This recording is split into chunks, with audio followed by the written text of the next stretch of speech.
लालू प्रसाद यादव की दोनों बेटियां मीसा भारती और रोहिणी आचार्य लगातार प्रधानमंत्री नरेंद्र मोदी पर हमलावर है। इस पर बात करने के लिए हमारे साथ हैं जेडीयू के मुख्य प्रवक्ता नीरज कुमार हैं।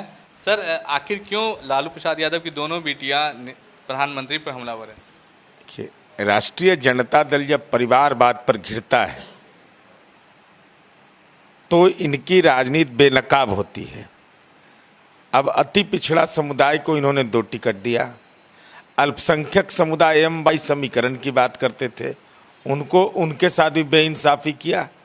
तो स्वाभाविक है उन बेइंसाफियों पर जब सवाल खड़ा किया जाता है तो ये इनको मिर्ची लगती है, और मिर्ची लगती है तो ये अनाप शनाप बयान देते हैं।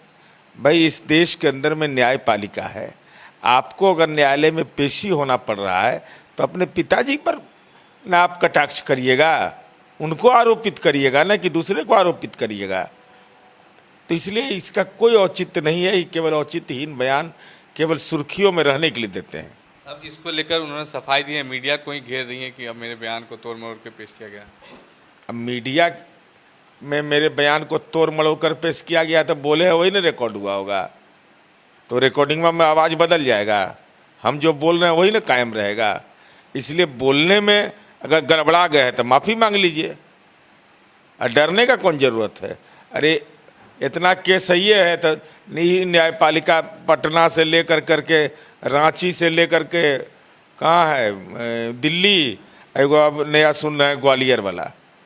तो ये सब तो रिसर्च का विषय हो जाएगा। ये परिवार कितने जगह पर इन लोगों पर मुकदमा है। भ्रष्टाचार की बात करती हैं, कई आरोप हैं, मीसा भारती भी बेल पे हैं। अरे भाई, भ्रष्टाचार एक ऐसा सामाजिक कोड है कि नीतीश कुमार जी उस मामले में आइकॉन है। संपत्ति की घोषणा मंत्री का करवाते हैं, तो अगर किसी को आपत्ति है तो वो आर्थिक अपराध शाखा में देगा। लेकिन केवल कह देने से कि ये भ्रष्टाचारी है, तो ये तरीका नहीं होता है। अगर आपके पास साक्ष्य है तो आप न्यायपालिका जा सकते हैं। इस देश के अंदर न्यायपालिका है ना, तब ना इलेक्टोरल बॉन्ड की सुनवाई हुई। उसमें तो आप पिटिशनर नहीं थे। तो अगर आपको लगता है गड़बड़ी हुई तो आपको कौन रोकता है? तो वहाँ तो जाइएगा नहीं। खुद का दामन दागदार हो तो दूसरे के दामन पर सवाल उठाने का औचित्य कहाँ है? तो ये थे जेडीयू के मुख्य प्रवक्ता नीरज कुमार, जिनका कहना था कि खुद के दामन जो है वो दागदार है, तो वो कैसे दूसरे पर आंच उठा सकती है।